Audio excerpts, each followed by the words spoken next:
अस्सलाम वालेकुम friends, welcome back to top smarties. Drama serial Intiha, जिसमें नौशीन को उसके बच्चे इंतहा का तंग कर रहे हैं, लेकिन मजाल है कि उसके दिमाग में कोई बात जाए।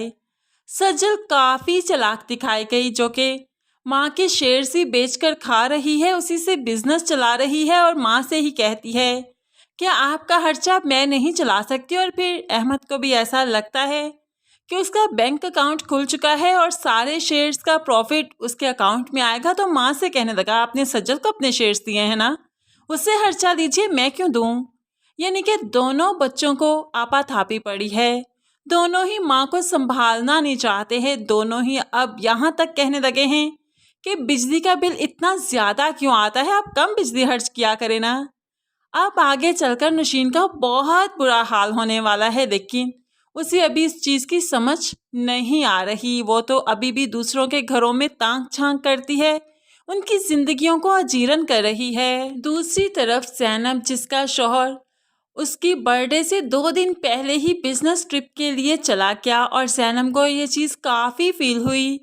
वो तो असद और अरूसा के रोमांस को देख देख कर ही जीते जी मरती रहती है, जेलस होती रहती है कि उसकी भी तो शादी का पहला साल है, लेकिन उसके शौहर को कोई अट्रैक्शन उसमें नज़र नहीं आती, कोई चार्म नज़र नहीं आता, उसके साथ उस तरह से सलूक नहीं करता जिस तरह से असद अरूसा के साथ करता है। असद ने अरूसा की बर्थडे कितने धूमधाम से मनाई थी, लेकिन नवीद बर्थडे से 2 दिन पहले ही बिजनेस ट्रिप पर चला गया। अच्छा ना, खैर है, बर्थडे तो हर साल आएगी, अगले साल मना लेंगे, या 2 दिन के बाद जब आऊँगा तब मना लेंगे। उसने अपनी बीवी की बर्थडे को बहुत लाइटली लिया, जिस पर जैनब काफ़ी खफा है।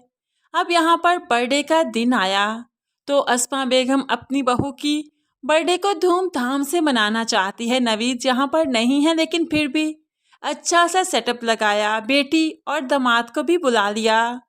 अब यहाँ पर जैनब की माँ भी आ गई, लेकिन जैनब है कि बर्थडे में शिरकत करना नहीं चाहती। माँ को रो रो कर बताने लगी कि जब से अरूसा के घर में बच्चा होने वाला हुआ, मेरी कोई कदर नहीं रही। आपने देखा नहीं आपका दामाद कैसे छोड़कर चला गया मुझे, क्या इस तरह से करते हैं, मेरी इंसल्ट नहीं की क्या उसने, तो मैं बाहर जाकर केक क्यों काटूं। अब तो यहाँ पर जैनब फूट फूट कर रोने लगी, और माँ भी जैनब के साथ है कि वाकई उसकी बच्ची ठीक कह रही है। ऐसे में अस्मा काफ़ी डिस्टर्ब है कि इतना एहतमाम भी किया और बहू ने केक तक नहीं काटा।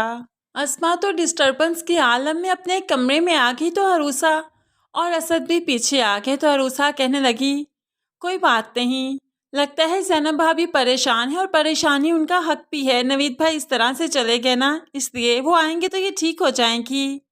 अब यहाँ पर अरूसा बातों ही बातों में बता देती है कि जैनब ने कल उसको किस तरह से पुश किया था और वो जैनब से डरने लगी है।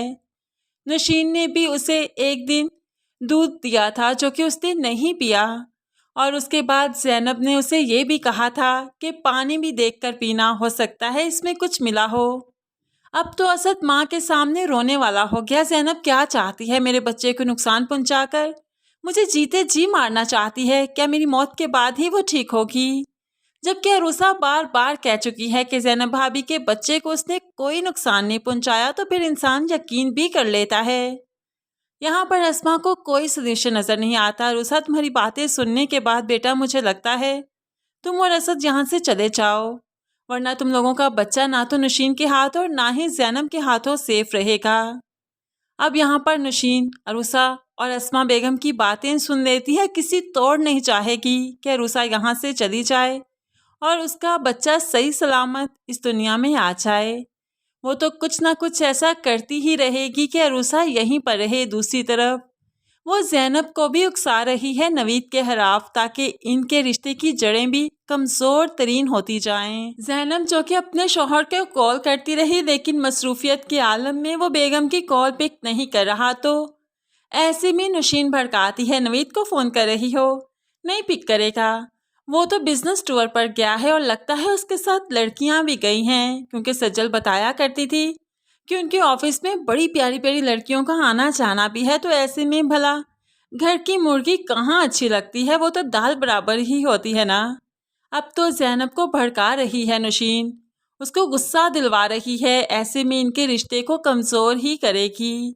तो दूसरी तरफ सज्जल भी तो अनम के रिश्ते को खोखला कर रही है। संडे वाले दिन भी को बिजनेस के लिए फोन कर दिया तो अनम फोन हाथ से पकड़ लेती है। क्या आपके क्लाइंट संडे वाले दिन भी आपको नहीं छोड़ते? ऑफ टाइम पर भी आपकी जान इस तरह से ही खाएंगे? हमारी कोई प्राइवेट लाइफ नहीं। अब यहाँ पर यही सब कुछ सुन सुनकर सज्जल काफी खुश हो जाती है। वो अनम को इस तरह से ही गुस्से में भड़कता हुआ देखना चाहती है और असल वो अब भड़काएगी जबकि अब के बार अनम उसके घर में आएगी, उसको बता ही देगी कि वो और फाहद बिजनेस कनेक्शन में हैं, बिजनेस रिलेशन में हैं। तब जाकर ठीक ठाक मज़ा आने वाला है सज्जल को, क्योंकि तब अनम और फाहद का रिश्ता टूटने किनारे पहुंच जाएगा।